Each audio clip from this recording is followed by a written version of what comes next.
खबर जयपुर से। यूनुस खान और अशोक परनामी पहुंचे हैं 13 सिविल लाइन्स। अब देखिए, वसुंधरा राजे के निवास पर पहुंचे हैं परनामी और यूनुस वसुंधरा राजे से गहन मंत्रणा कर रहे हैं। ये देखिए, राजनीति के लिहाज से जुड़ी बड़ी खबर, जहां पर आप देखिए करीब 1 घंटे से चल रही है सियासी मंत्रणा। और एक तरफ भाजपा मुख्यालय में दिग्गजों की बैठक हो रही है और इधर राज्य के निवास पर अलग से ही बैठकों का दौर चल रहा है। देखिए, वसुंधरा राजे के निवास पर यूनुस खान और अशोक परनामी पहुंचे हैं, जहां पर उनके सिविल लाइन्स के आवास पर पहुंचे हैं। उसके अलावा वसुंधरा राजे से मुलाकात वो कर रहे हैं और साथ ही गहन मंत्रणा की जा रही है। वसुंधरा राजे के आवास पर क्या कुछ बातचीत हो रही है, ये राजनीतिक लिहाज से भी देखी जा सकती है, क्योंकि आने वाले विधानसभा चुनावों को लेकर अभी बीजेपी की आने वाली लिस्ट अभी भी बाकी है। 41 लिस्ट अभी जारी हो चुकी है, लेकिन उसके अलावा आगे की लिस्ट भी आने वाली है। दूसरी तरफ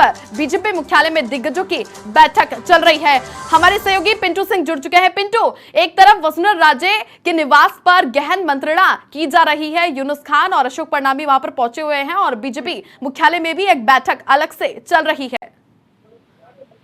देखिए छवि, पूर्व मुख्यमंत्री वसुंधरा राजे के आवास पहुंचे हैं पूर्व प्रदेश अध्यक्ष अशोक परनामी और पूर्व मंत्री यूनुस खान। दोनों ही वसुंधरा राजे के बेहद करीबी माने जाते हैं, कट्टर समर्थक माने जाते हैं। और क्योंकि जिस तरीके से क्योंकि विधानसभा चुनाव में प्रत्याशियों की घोषणा हो चुकी है 41 की, और वसुंधरा राजे जो पिछले 20 साल से राजस्थान में बीजेपी को अगवानी कर रही थी, बीजेपी की अगवा थी, और इस पूरे चुनाव से कहीं ना कहीं वो पूरी तरीके से दूरी बनाई हुई है। तमाम परिवर्तन यात्रा की बात हो, तमाम जो कार्यक्रम हो रहे हैं, बीजेपी मुख्यालय में जो बैठकों का दौर होता है उसमें वो नजर नहीं आती है। और कहीं ना कहीं उनके जो समर्थक हैं, राजपाल सिंह शेखावत उनके समर्थक माने जाते हैं। उनका जो टिकट कटा उसके बाद में कहीं ना कहीं वसुंधरा राजे के समर्थकों को ये बेचैनी है कि राज्य के समर्थकों को इस बार टिकट नहीं दिया जाएगा। कई जगह वसुंधरा राजे के समर्थकों के टिकट कटे हैं, चाहे वो अनिता सिंह गुर्जर की बात हो, राजपाल सिंह शेखावत की बात हो, विकास चौधरी की बात हो। अभी भी अब एक जोरों से इस बात की चर्चा है कि शहर के खूब सारे ऐसे टिकट है, जयपुर शहर में किसी को भी टिकट नहीं मिलेगा, तो हो सकता है कि अशोक परनामी का भी टिकट काटा जाए। इन तमाम चीजों को लेकर एक बेचैनी पूर्व मुख्यमंत्री वसुंधरा राजे के समर्थकों के हैं। और वसुंधरा राजे जिस तरीके से इस पूरे चुनावी सिनेरियो से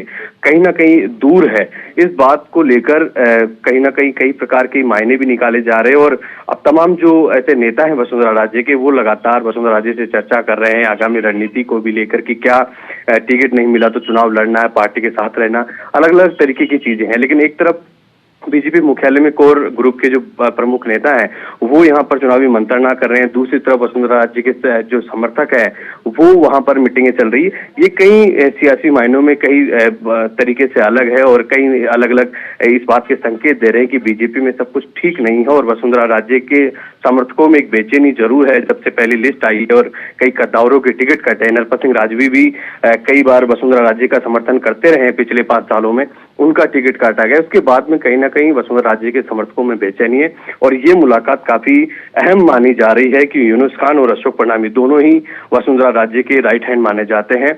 और अब अगली जो लिस्ट होगी उसके बाद में कहीं ना कहीं बीजेपी में कुछ और चीजें देखने को मिलेगी। कहीं ना कहीं अगर जो ऐसे बड़े चेहरे हैं वसुंधरा राजे के, अगर उनको टिकट नहीं मिलता है तो एक नई रणनीति पर बीजेपी में कुछ अलग देखने को मिलेगा। इस बात के लेकर सियासी गलियारों में चर्चा है और प्रदेश नेतृत्व भी इसके पैरेलल तमाम चीजों को लेकर चल रहा है। फिलहाल एक तरफ वसुंधरा राजे के लोग पहुंचे, दूसरी तरफ ये बैठक चल रही है, लेकिन इस मुलाकात के कई सियासी मायने जरूर निकाले जा रहे हैं। जी।